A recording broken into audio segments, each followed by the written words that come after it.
우리 함께 인사하겠습니다. 주님을 사랑합니다. 함께 인사하겠습니다. 우리 옆에 분들에게 인사합시다. 주님을 사랑합니다. 주님을 사랑합니다. 네. 우리가 하나님의 기쁨입니다. 한번 고백하겠습니다. 우리가 하나님의 기쁨입니다.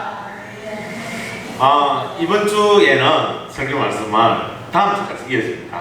그래서 약간 긴 설교인데 제가 한 주 만에 이게 할 수 없어서 이렇게 끊었습니다. 좀 복음에 대해서 조금 이렇게 깊이 있게 묵상을 했으면 좋겠습니다. 그래서 우리가 이 시대 가운데 왜 전도를 하는지, 생명을 구해하는지, 또 어떻게 하나님께서 우리를 사명자로 부르셨는지, 그리고 특별히 또 깊게 우리가 한번 살펴보고자 하는 것은 이 시대 가운데, 이 땅에 사람들이 왜 하나님을 믿지 못하는지에 대해서 좀 살펴보고, 또 그것들을 우리가 살펴보면서 그러면 우리가 어떻게 복음을 전해야 될지, 또 이 복음의 전략에 대해서 좀 이번 주, 다음 주 이렇게 두 번에 나눠서 설명을 드리려고 합니다. 그래서 첫 번째로 이번 주는 하나님을 세상 사람들이 믿지 못하는 원인과, 또 이 복음에 대한 소망과 복음을 전해야 되는 우리의 사명에 대해서 오늘 잠시 살펴보려고 합니다. 그래서 다음 주에는 이 시대의 환경, 또 그리고 어떻게 전략적으로 이 복음의 빛이 어떻게 효과적으로 이 땅 가운데 비추어지게 하고, 또 이런 것들에 대해서 함께 고민하면서 성경을 토대로 어떤 전략을 가지고 복음을 전해야 될지 다음 시간에 말씀을 나눠보도록 하겠습니다. 저는 복음 전파에 대해서 늘 생각합니다. 제가 선교에 같이 있지 않았습니까? 그래서 저는 항상 이 자랑학교는 그 생각이 되게 많습니다. 되게 많고, 우리 한전도 사업으로 답이 안 나옵니다. 왜 어떻게 복음을 전해야 될지, 너무 어려운 환경 속에서 이 복음을 어떻게 전해야지 이렇게 날마다 생각합니다. 그래서 꿈에도 못합니다. 꿈에도. 그래서 지난주에는 제가 꿈을 꾸었습니다. 꿈속에 성도님들이 이렇게 딱 몇 분 새 성도님들이 왔습니다. 그래서 너무 기뻤습니다. 그래서 이 꿈을 제가 복귀해 보려고, 이게 도대체 무슨 꿈이지? 아침에 일어나서 아무리 생각해도 다 기억이 나지 않는 데 있죠. 하여튼 그냥 꿈속에서 기뻐했던 것만 기억이 납니다. 그래서 하나님께서 엄청 기뻐하셔서, 이런 꿈을 꾸는 걸 엄청 기뻐하셔서 이 꿈을 제게 주셨구나, 보여주셨구나 라고 생각했습니다. 하나님께서 이 생명이 우리 가운데 나오면 우리도 엄청 기쁘겠죠. 생명 한 분이 오면 얼마나 기쁩니까? 제가 좀 큰 교회에 있을 때는 잘 몰랐습니다. 그런데 삼성교회에 와서 보니까 이 한 생명이 얼마나 귀한지 이제야 깨닫게 되었습니다. 하나님께서 이 한 생명을 얼마나 기뻐하시는지 모르겠습니다. 그래서 한 번 더 고백했으면 좋겠습니다. 옆에 분들에게 우리 남편과 아내에게 고백합시다. 하나님께서 우리를 기뻐하십니다. 하나님께서 우리를 기뻐하십니다. 아멘. 우리가 복음을 전하고 있습니다. 제가 앞에 서두에서 말씀드린 것처럼 복음 전하는 게 너무 쉽지 않습니다. 네, 쉽지 않습니다. 제가 어릴 때 제가 엄청 이제 초등학교 다닐 때 그 철길이 있었는데, 그 철길 앞에 저희들 이렇게 동네가 있었거든요. 그래서 동네에 노는 친구들이 되게 많았습니다. 옛날에는 해가 떨어져가지고 엄마가 다 부르지 않습니까? 밥 먹으러 오나 이렇게 오느라고 그냥 다 부르지 않습니까? 그때까지 얼마나 신나게 놀았는지 기억나시죠? 그때는 컴퓨터도 없고 아무것도 없었습니다. 뭐 돈이 있습니까? 아무것도 없었습니다. 그렇지만 얼마나 재미있었는지 모르겠습니다. 그런데 그때 그 골목에 지금 서울에 있는 그 정경 총회장님, 김상원 목사님도 우리 사촌이었거든요. 그래서 이 사촌들의 이 골목에서 놀면서, 그때 골목에서 놀던 친구들이 되게 많았는데 한 명도 안 빼놓고 전부 다 교회로 다 데리고 갔거든요. 네, 그래서 주일날 그냥 우리 신나게 놀으니까 교회 가서 놀자 이래서 교회 가서 되게 잘 놀았습니다. 다 갔습니다. 그때 전부 다 한 명도 빠지지 않고. 그래서 지금도 그때 같이 갔던 그 골목에 놀던 친구들이, 교회 다니는 친구들이 꽤 많습니다. 지금도. 그런데 우리가 장성할수록, 우리가 나이가 들어갈수록 이 교회에 우리 친척이다, 가족이다, 이 주변에 있는 이 사람들을 교회에 데리고 가는 게 왜 그리 어려운지를 모르겠습니다. 너무 어렵죠. 저도 그거를 통감합니다. 아무리 친한 친구라도 세상 친구들은 술 마시러 가자 그러면 다 가는 걸로 알고 있습니다. 저는 술을 안 마시니까 어릴 때부터 안 마셨거든요. 저는. 그래서 잘 모르는데 술을 마시러 가자 그러면 다 가는 것 같습니다. 그냥 몰래도 가고. 그런데 왜 교회에 갈까? 못 데리고 갈까? 우리가 커갈수록 생각이 엄청 복잡해집니다. 온갖 생각이 머리를 다 쳐. 그래서 온갖 잡생각으로 도저히 감당이 안 됩니다. 그래서 세상 사람들이 이 복잡한 생각, 이 복잡한 세상 사는 삶, 이 힘드는 세상 삶을 잊기 위해서 술을 마시러 나갔습니다. 이 복잡한 생각 속에서 어떤 출구가 필요한 것 같습니다. 그래서 술도 마시고 오락도 하고 어디 취미생활도 하고 하는 것 같습니다. 우리에게는 하나님께서 함께 하십니다. 그래서 이 세상 가운데 이 번민, 이 불교에서는 번뇌라고 그러죠. 이 세상의 번뇌. 이 번민 가운데, 이 번잡한 생각 가운데 하나님께서 하나님의 생각으로 우리를 붙드십니다. 그래서 우리의 삶을 붙드시고 우리를 하나님 나라 가운데 바른 길로 지금도 인도해 주십니다. 아멘. 그런데 세상 사람 가운데 이 세상으로부터 오는 이 견고한 생각들, 이 생각들에 붙들려서 복음을 가로막고 있고 우리가 복음을 잘 믿지 못하는 것 같습니다. 오늘 우리는 매우 중요한 겁니다. 매우 중요하면서 우리 신앙의 본질과 직결된 질문에 대해서 함께 고민해 보고자 합니다. 그것은 제가 서두에서 말씀드린 것처럼 우리가 복음을 전하는데도 왜 세상 사람들은 하나님을 믿지 못하는가입니다. 왜 세상 사람들은 교회에 아무리 가자 그래도 가지 않을까? 이 교회에 데리고 와서 함께, 이게 생명인데 왜 이렇게 힘든가? 이에 대해서 우리가 함께 말씀으로 살펴보고자 합니다.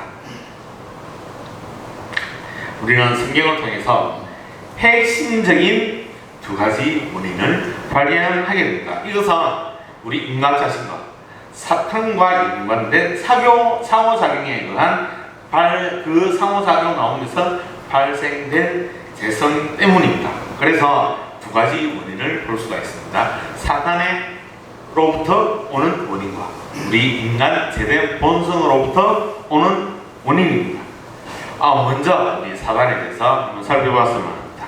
사단의 역할을 결코 간과할 수가 없습니다. 사단은 지금도 문헌사자와 같이 돌아다니고 우리 주변은 이렇게 뱅뱅뱅뱅 돌아다니고 있습니다.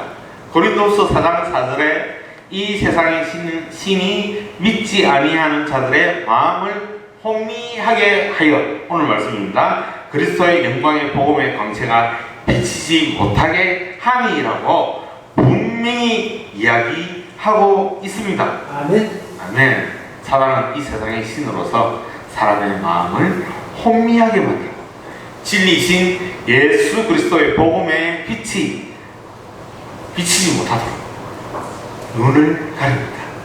에베소서 2장 2절에 사단이 불순종의 아들들 가운데서 역사는 영이라고 말하고 있고, 요한복음 8장 44절에 보면은 그가 처음부터 살인한 자요 진리가 그 속에 없으므로 진리에 서지 못하고 거짓을 말할 때마다 제 것으로 말하나니 이는 그가 거짓말쟁이요 거짓의 아비라고 선언하고 있습니다. 이 말씀을 통해서 우리는 분명히 알 수가 있습니다. 사단은 사람을 속이고 우리의 눈을 가리고 복음을 보지 못하게 하는 영적인 어둠의 권세입니다. 어둠입니다. 어둠. 빛을 보지 못하고 막고 있는 어둠입니다. 그로 인해서 수많은 영혼들이 하나님께 다가가지 못하고 멸망해, 우리 장로님께서 항상 말씀하시는 사망, 영원한 사망, 그 멸망의 어둠 속에서 갇혀 있게 합니다. 사탄은 처음부터 악한 존재가 아니었습니다. 우리는 루시퍼, 영어로 이게 라틴어로 루시퍼라고 그러는데, 이 루시퍼로 불리는 이 사단은 사실은 하나님께서 창조하신 가장 아름다운 천사였습니다. 우리 에스겔서 28장에 보면은 거기에 두로가기 비유가 나오는데, 천사의 모습이 어떠했는지 우리가 알 수가 있습니다. 이렇게 아름답게 창조된 천사가 스스로 하나님같이 되려고 교만이 그 가운데 들어가게 되어서 가장 아름답게 창조된 이 피조물의 천사가 창조주인 하나님과 동등해지려는 욕망 때문에 타락해서 사단이 된 것입니다. 그래서 요한계시록 12장 7절 9절 말씀에 보면은 이 사탄에 대해서 많이 인용하는 말씀이 이 말씀에 기록되어 있습니다. 하늘에 전쟁이 있으니 미가엘과 그의 사자들이 용과 더불어 싸울세 용과 그의 사자들도 싸우나 이기지 못하여 다시 하늘에서 그들이 있는 곳을 얻지 못하는지라. 큰 용이 내어 쫓기니 옛 뱀 곧 마귀라고도 하고 사탄이라고도 하며 온 천하를 깨는 자라. 그가 땅으로 내어 쫓기니 그의 사자들도 그와 함께 내어 쫓기니라. 이 핵심의 흐름은 교만입니다. 교만에서 하나님 보좌에 도전합니다. 그리고 하늘의 전쟁에서 패배하게 되고, 그래서 그 패배로 하늘에서 추방되어 땅으로 내쫓김되어서 땅에서 활동하는 어둠의 은세가 사단입니다. 그러나 하늘에서 쫓겨 나간 것처럼 종말 마지막 때 결국 이 사단도 최종으로 멸망하게 될 것입니다. 아멘. 그의 타락은, 천사의 타락은, 이 마귀는 영적인 세계에서 일어난 반역입니다. 그래서 성경은 이 반역으로 사탄과 그를 따르는 천사들이 하늘에서 쫓겨났다고 기록합니다. 이 사탄의 큰 타락은 자신이 하나님과 동등하게 높여져서 하나님께 돌릴 영광을 가로챈다는 것입니다. 이 사탄은 하나님께 돌리고 우리가 하나님께 돌릴 영광을 그가 가로챈다는 것입니다. 그래서 계시록 13장 8절에 보면은 사탄은 하나님으로부터 우리를 빼앗아 자신을 경배하도록 하는 존재입니다. 계시록 13장 8절 말씀을 보면은 죽임을 당한 어린 양의 생명책의 창세 이후로 이름이 기록되지 못하고 이 땅에 사는 자들은 다 그 짐승에게 경배하리라 기록되어 있습니다. 그 영광을 가로채 자기를 경배하도록 하는 겁니다. 그래서 미혹하는, 온갖 것으로 미혹해서 세상에 음흉한 것들로 미혹해서 자기를 경배하도록 만드는 존재가 사단입니다. 그래서 하나님을 믿지 못하도록 하는 첫 번째 원인이 사단에게 있습니다. 그리고 두 번째는 인간, 하나님을 알지 못하게 하는 것은 인간 자신에게 있습니다. 이것은 인간 자신의 재성된 본성 때문에 그렇습니다. 성경은 인간 자신의 책임 또한 분명하게 지적하고 있습니다. 로마서 1장 18절부터 21절 말씀에 보면은 하나님의 진노가 불의로 진리를 먹는 사람들의 모든 경건하지 않음과 불의에 대하여 하늘로부터 나타나니 이는 하나님을 알만한 것이 그들 속에 보입니다. 하나님께서 이를 그들에게 보이셨느니라. 창세로부터 그의 보이지 아니하는 것들 곧 그의 영원하신 능력과 신성이 그가 만드신 만물에 분명히 보여 알려졌나니 하나님을 알려졌나니 그러므로 그들이 핑계하지 못할 것이라. 핑계하지 못합니다. 하나님을 알고 있기 때문에. 그렇지만 하나님을 알되 하나님을 영화롭게 아니하며 감사하지도 아니하며 오히려 그 생각이 허망하여지며 미련한 마음이 어두워졌나니. 네, 로마서 말씀에 이렇게 기록되어 있습니다. 인간은 하나님께서 창조하신 창조물입니다. 그리고 인간은 하나님을 알 수 있도록 창조되었습니다. 하나님 닮아서 창조되었습니다. 그러나 사단에 반응한 것은 우리 인간입니다. 사탄의 게임에 의해 에덴에 쫓겨난 것은 하나님께서 우리가 사단의 게임에 의해서 쫓겨났지만 인간 스스로의 책임에 대해서 하나님께서 그 책임을 무르시고 에덴에서 쫓아내셨습니다. 하나님의 창조 목적은 그 영광 속에 우리가 함께 하기를 원하셔서 창조하셨습니다. 우리 인간의 목적은 하나님께 영광을 돌리는 것에 있습니다. 이 성경에 분명히 기록되어 있습니다. 천사와 마찬가지로 하나님께서 부여하신 인간의 의지, 우리 자유의지가 있습니다. 우리 스스로 판단하는 이 인간의 의지는 오히려 욕망에 사로잡혀 이 천사와 똑같이 동일하게 하나님과 똑같이 되는 욕심이 우리한테 슬금슬금 들어와서, 그래서 사단의 게임에 그래서 넘어간 거 아니겠습니까? 우리가 만약에 우리가 견고하게 하나님만 사랑하고 하나님만 예배하겠습니다 라고 결정했으면 이 게임에 넘어가지 않았을 겁니다.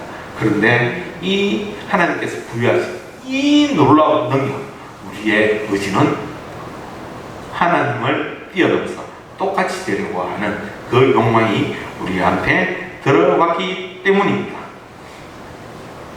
인간은 본성적으로 하나님을 알만한 것을 가지고 있음에도 불구하고 스스로의 불효와 죄로 인해서 진리를 거부하고 하나님을 외면하게 되었다. 이것을 성경에서 말씀하고 있는 것입니다. 이것을 요한복음에 너무 명확하게 기록하고 있습니다. 3장 19절에 보면은 빛이 세상에 왔을 때 사람들이 자기 행위가 우리가 악함으로 빛보다 어둠을 더 사랑한 것이자, 결론적으로 사람들이 하나님을 믿지 못하는 가장 결정적인 이유는 사단의 영적인 방해와 함께 인간 자신의 죄된 본성, 어둠을 더 사랑하는 마음의 결함이라는 것을 우리가 알 수가 있습니다. 사단은 자신의 영광을 위해서 강력한 타락으로 우리 인간을 인도하지만 우리 인간 스스로도 죄와 욕망을 따라가서 하나님을 거부하는 궁극적인 책임이 우리한테도 있다는 것입니다. 하나님께서 우리 인간에게 놀라운 능력을 부여해 주셨습니다. 하나님의 이 창조의 능력, 우리 인간에도 주셨습니다. 그래서 우리가 지금 어떻게 창조하고 있습니까? 너무너무 놀랍지 않습니까? 우리 핸드폰만 보아도 놀랍지 않습니까? 그런데 우리에게 이 부어주신 이 자화와 이 창조의 능력은 창조주에 대한 자기 성찰에 사용하지 않고 우리 자신이 높아지려는 교만을 사용했습니다. 노아 심판 때도 그랬고 바벨탑 사건 때도 그랬습니다. 그래서 우리가 한번 나누었지만 이 바벨탑을 상징하는 바벨탑을 쌓은 이 벽도 하나님께 반역하는 이 인간 기술 테크노닐리지에 대해서 우리가 나누었습니다. 이것은 인간 욕심으로 상징하고 있습니다. 인간 기술은 하나님께서 주신 축복이지만 그 동기가 사악합니다. 그래서 이 도시, 이 인간이 건설한 이 도시 가운데는 이 죄된 본성이 가득합니다. 지금 이 시대 가운데도 이 인간의 특수한 하나님의 행상을 닮은 능력은 하나님의 능력을 들어 영광을 드러내야 하지만 하나님께 도전하는 반역의 도구로 사용되어지고 있습니다. 그 안에 있으면 이 음흉한 이 도시 안에 있으면 우리가 그 언약 안에 하나님 언약 안에 있지 않고 그 게임에 계속 빠지게 됩니다. 그 사단의 소리를 계속 듣게 됩니다. 그래서 교회를 떠나서 스스로 구원을 받겠다라는 시도는 불가능합니다. 처음부터 애초에 불가능합니다. 그래서 교회를 떠나서는 결코 구원되기가 쉽지가 않습니다. 우리가 상식에서 묵상하고 있지 않습니까? 롯과 롯의 딸들을 보면 자신은 하나님을 경배할 수 있다고, 롯은 하나님을 경배하고 있지만 롯의 자녀들은 결코 그렇지 않았습니다. 그것을 보면 세상 가운데 있으면 세상 가운데 반드시 빠지게 되어 있습니다. 아멘. 그러면 이렇게 복음에 대한 절망적인 것들만 있나? 그렇지 않습니다. 우리에게는 위대한 소망이 있지 않습니까? 아멘. 고린도후서 4장 6절에는 이렇게 선포합니다. 어두운 데에 빛이 비치라 하셨던 그 하나님께서 예수 그리스도의 얼굴에 있는 하나님의 영광을 아는 빛을 우리 마음에 비추셨느니라. 아멘. 사단의 방해가 아무리 강력하고 인간의 죄가 아무리 깊다 할지라도 어두운 가운데 빛을 비추시는 하나님께서는 친히 우리의 마음을 열어주시고 예수 그리스도를 통해 구원의 빛을 비추어 주실 수 있습니다. 아멘.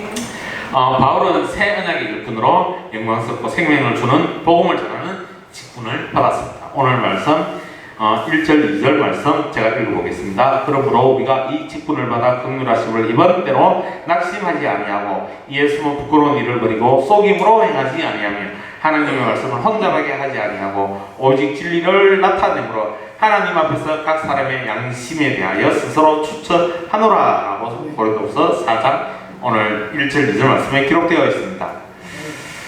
우리 가운데는 새 언약의 일꾼, 진짜 복음을 위해서 목숨 거는 청년이 필요합니다.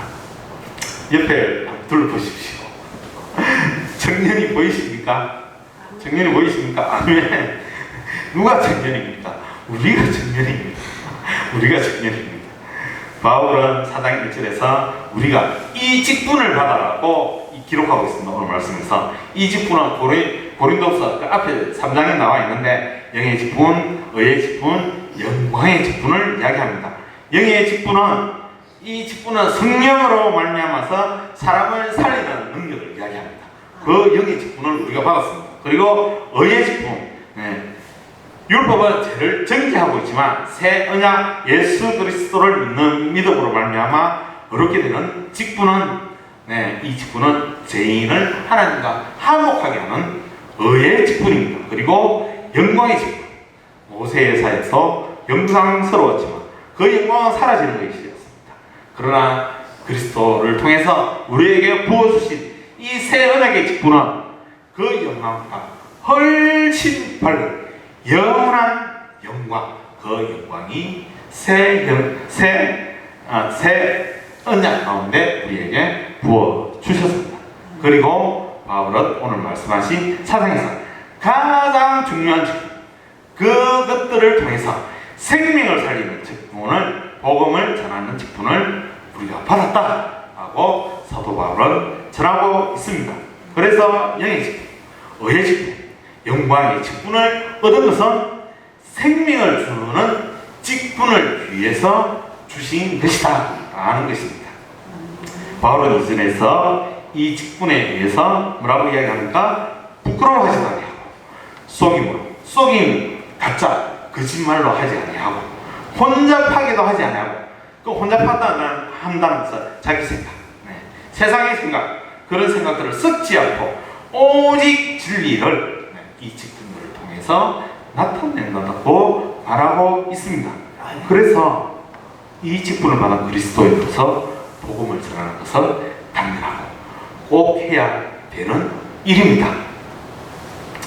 오늘 중요한 핵심에 대해서 한 가지 더 말씀을 드리도록 하겠습니다. 그런데 교회 안에서, 교회 밖에서 우리가 이 직분을 가지고 복음을 전하려고 하는데 이렇게 하는 이야기는 있습니다. 복음을 전하도록 교회에서 강요하고 있는가? 제가 전화를 받은 적도 있습니다. 이거에 대해서. 그래서 또 우리가 복음을 밖에 나가서 세상 가운데 전할 때 강요하고 있는가? 세상에서 이야기하고 있지 않습니까? 복음을 강요하지 마라 제발. 괴롭다라고 이야기도 합니다. 그래서 이 말에 대해서 우리가 어떻게 말하고 우리가 어떻게 이것에 대해서 생각할지에 대해서 이거 잠시 나누고 오늘 말씀을 마무리하도록 하겠습니다. 계시록 3장 20절에 보면은 예수님께서 말씀하십니다. 볼지어다 내가 문 밖에서 두드리노니 누구든지 내 음성을 듣고 문을 열면 내가 그에게 들어가 그와 더불어 먹고 그는 나와 더불어 먹으리라. 기록하고 있습니다. 예수님은 문을 와장창 부수고 들어간 게 아닙니다. 복음은 사람의 의지를 존중합니다. 이게 무시하는 거예요. 복음은 사람의 의지를 존중합니다. 그러면서 절박하게 이 마지막 때 이 어둠의 근세가 속에 빠져있는 생명을 잃은 그 사람들에게 절박하게 권하는 진리입니다. 그 안에 생명이 있기 때문에 그렇습니다. 그 안에 생명이 있기 때문에 우리 절박하게 이 진리를 전하는 것입니다. 그리고 이것은 창조주를 하나님께서 말씀하시지 않았습니까? 하나님께서 우리를 창조하시고 하나님을 알만한 것들을 우리 가운데 주셨다고 이야기합니다. 그런데 사단에 의해서 우리 인간의 죄된 본성에 의해서 이것을 가리고 있습니다. 그래서 이 진리에 대해서 우리는 선포하는 것은 당연한 것입니다. 세상의 학자들도 이 진리를 알리기 위해서 뭐를 합니까? 목숨까지도 걸리는 그런 것을 갈릴레오 이런 학자들, 유명한 학자들 목숨까지 걸지 않습니까? 진리를 위해서. 우리 학교 선생님도 마찬가지입니다. 일제시대 때 목숨 걸었던 선생님들, 이 진리를 가르치기 위해서, 우리 한글을 가르치기 위해서. 그래서 진리를 선포하는 것은 당연한 것입니다. 로마서 10장 14절에 보면은 그런즉 그들이 믿지 아니하는 일을 어찌 부르리요 듣지도 못한 일을 어찌 믿으리요 전파하는 자가 없으면 어찌 들으리요 라고 이야기하고 있습니다. 복음은 선포되어야 합니다. 사람들이 그것을 들을 수 있어야 합니다. 믿을 수 있는 기회가 진짜 진리입니다. 이것은 강요가 아니고 책임이다 라는 것을 말씀드리는 겁니다. 그래서 복음은 선택하게 하는 진리이자 생명을 얻는 유일한 길이다. 생명을 얻는 유일한 길이기 때문에 우리는 이것을 전하는 것이 정당한 것입니다. 그렇기 때문에 기회를 주는 것이 사랑이고 정의이다 이렇게 말씀드립니다. 그러면 세상 사람들은 왜 기독교가 강요한다 이렇게 생각하고 있는 이유는 무엇이겠습니까? 왜 강요하지? 저는 이것에 대해서 되게 생각을 많이 해봤거든요. 그런데 결론은 제가 내린 결론은 하나였습니다.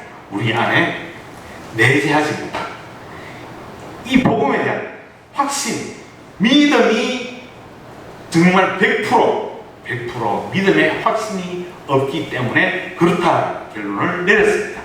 우리 골목에서 꼬마들이 놀 때 그 순수한 하나님께서 그래서 어린이와 같이 않으면 천국에 결단코 들어가지 못하리라고 하신 말씀이 그것 때문에 그렇습니다. 그때 그 마음 안에 하나님, 저는 어릴 때 엄청 두려운 마음이 있었습니다.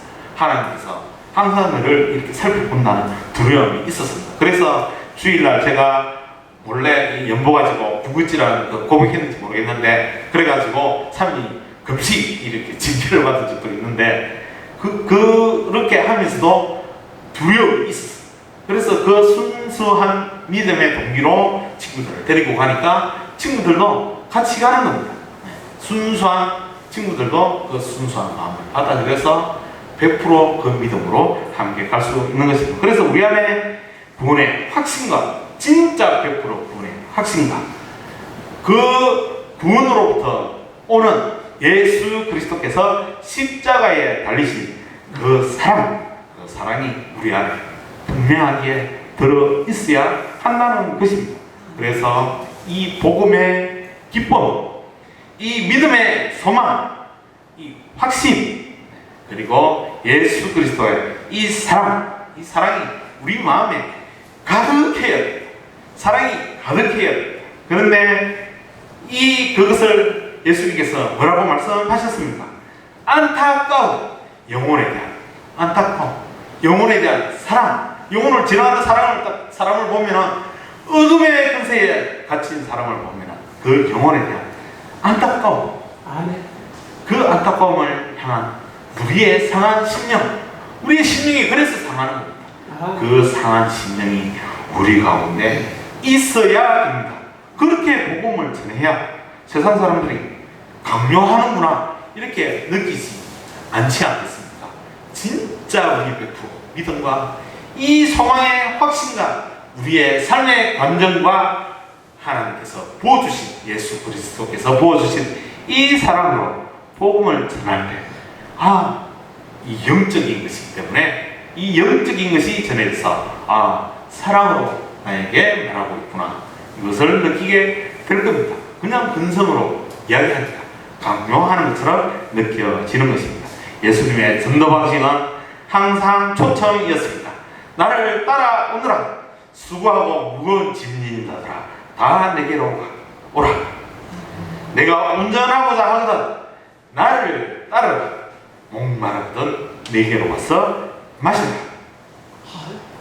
이 모든 것은 애통하는 마음, 긍휼하심, 사랑의 부름이었습니다. 그래서 복음은 절대 진리고 사람을 억지로 먹는 것이 아니고 사람에게 짊어진 죄와 고통으로부터 해방되는 진짜 자유를 주는 것입니다. 그래서 우리는 담대히 복음을 전해야 합니다. 복음은 주어지는 것이 기적이고 은혜입니다. 우리가 창세기 19장에서 롯의 두 딸을 우리가 묵상하지 않았습니까? 근치 상관에 의해서 모압과 암몬의 언약의 계보에서 분리된 두 민족의 탄생을 보았습니다. 이 민족은 이스라엘과 적대적이고 하나님과 대적하여서 생명을 잃은 민족이 됩니다. 그렇지만 우리 한영일 전도사님 룻 설교로 많이 했는데 룻을 통해서 드러난 하나님의 구속사, 그 언약 밖에서 멸망하는 민족 계보 가운데서 하나님의 계보를 이어가는 룻이, 이 모압의 여인이 하나님께서 부르심에 의해서 하나님의 생명의 계보를 이어가게 됩니다. 그래서 오직 은혜로 하나님께서 모든 민족을 향해서 구원의 계획을 이 땅에 펼쳐가고 있는 것입니다. 그래서 우리의 출발도 너무나도 어둠의 가운데 있었지만, 부정하였지만 아브라함의 언약 계보 가운데 우리 한 사람 한 사람 지금 불러주셨기 때문에 우리가 예배 가운데 있게 되는 것입니다. 그래서 베드로후서의 메시지처럼 믿음으로 의로운 자로 불려지게 되었습니다. 그래서 복음 안에 들어와 생명을 얻는 것은 하나님의 은혜입니다. 이 은혜를 우리는 나누어 주어야 합니다. 복음을 전할 때 우리는 강요자가 아닙니다. 지를 근면한 간절한 사자입니다. 복음을 얻는 것은 선택이지만 그 선택된 자들이 복음을 들을 수 있게 하는 것은 분명한 우리에게 부어주신 사명입니다. 3절 말씀 보여주실 수 있겠습니까? 3절을 보면은 만일 우리의 복음이 가리었으면 망하는 자들에게 가리어진 것이라. 아멘. 우리는 복음을 전합니다. 복음이 가리어지는 자들이 이 땅 가운데 있습니다. 그것은 망하는 자들에게 있는 일입니다. 복음을 듣지 못하거나 들어도 알아듣지 못하는 것은 망하는 자들입니다.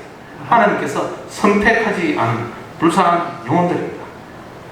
우리 장로님께서 항상 말씀하시는 사망, 영혼이 멸망, 그들은 복음을 듣지 못하는 자들입니다.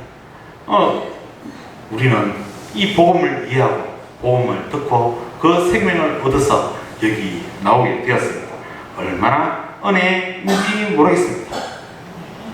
사랑하는 성도 여러분, 말씀을 맺고자 합니다. 복음은 생명을 구하는 일입니다. 언약 안에 들어가 하나님의 백성이 되는 것은 정말 특별한 하나님의 은혜입니다. 이 부인할 수가 없습니다. 성경의 처음부터 끝까지 이것을 위해서 말하고 있습니다. 오늘 바울의 고백한 것처럼 영의 직분, 의의 직분, 영광의 직분을 받아서 생명을 살리는 직분자로 우리를 이 땅 가운데 세워주셨습니다. 이것은 은혜입니다. 그리고 교회로 세워주신 우리의 사명입니다.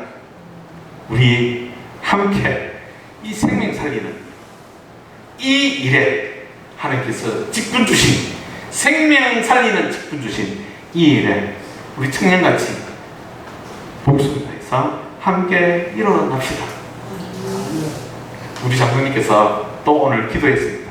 우리의 육신은 쇠약해가지고 하나님께서 이 시간 하늘을 열시고 성령으로 새 부어 주실 것입니다.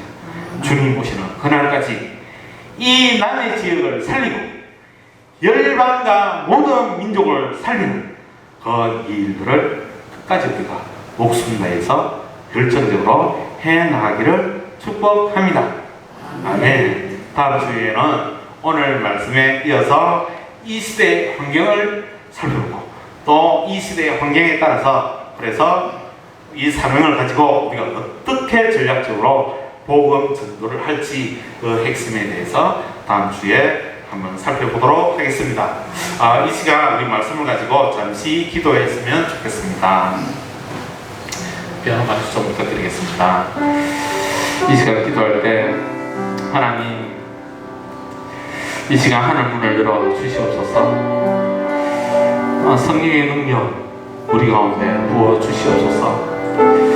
영의 직분, 의의 직분, 영광의 직분 우리 가운데 부어 주십시오. 그래서 거룩한 영으로 일어나게 하여 주시옵소서. 이 생명을 흘러보내는 거룩한 등대로 기름 부어 주시옵소서. 악한 세상 앞에 무릎 꿇지 않게 하시고 하늘의 은혜로 승리할 수 있도록 하늘의 기쁨, 하늘의 능력 이 땅 가운데 우리 가운데 지금 이 시간 우리 가운데 부어 주시옵소서. 그렇게 우리 자신을 올려드리며 함께 기도하며 나아가시겠습니다. 주여